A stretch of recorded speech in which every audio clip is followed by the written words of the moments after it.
The verdict is in. Former President Trump is found liable by a Manhattan jury after a week-long trial. But he's already planning to appeal. NTD's Arlene Richards is at the courthouse. I'm here at the Manhattan courthouse where earlier today a grand jury ruled against former President Trump in the case brought by Jean Carroll. They found him liable for defamation and civil battery. Carroll claimed that Trump groped her in a dressing room at the Bergdorf Goodman department store in Manhattan in 1995 or 1996, which Trump denies. Carroll also says his denial has damaged her reputation. The statute of limitations ran out for a criminal case, but the jury was still able to find Trump legally responsible in the civil lawsuit.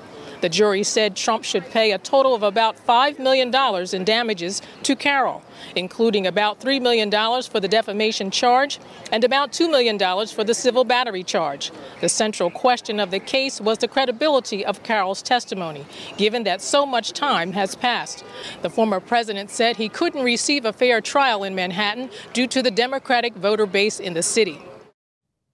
And Trump attorney Joseph Tacopina talked to media after the verdict. He said they will appeal the findings. Strange verdict. This was a rape claim. It was a rape case all along, and the jury rejected that, but made other findings. So we'll obviously be appealing those other findings, but they rejected her rape claim, and she'd always claimed this was a rape case. So it's a little perplexing, but we move forward. Did you speak to Mr. Trump, and what did he tell you?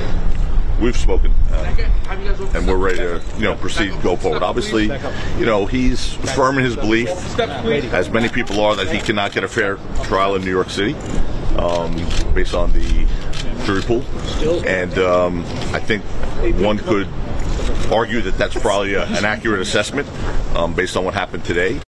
The fact that Reid Hoffman, Democratic financier, financed this case, and that was not something when Donald Trump was accused of making statements that this was a politically motivated claim, and the judge wouldn't let us go into that. And there are plenty of issues. Tacopina also said the courtroom had a, quote, circus atmosphere. Joining us live now is Gary Bai, an Epoch Times reporter who's been following the case. Gary, welcome. A pleasure to be here. Trump's attorney claimed that Democratic donor Reid Hoffman funded this lawsuit. What do we know about that claim?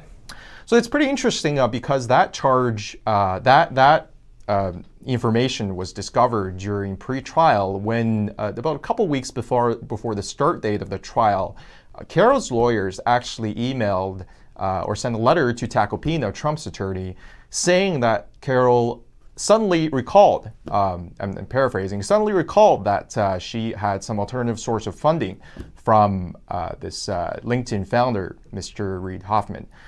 So that information was actually used by Tacopina to file with the court to allow them to allow Trump's attorneys to depose, Carroll, and that happened. So that's how that information was brought to public. And days after that filing, Reid Hoffman came out to confirm that claim, that he was actually, and he's a Democrat mega donor, of course, and he confirmed that claim that he was actually funding at least part of the legal expenses of Carroll.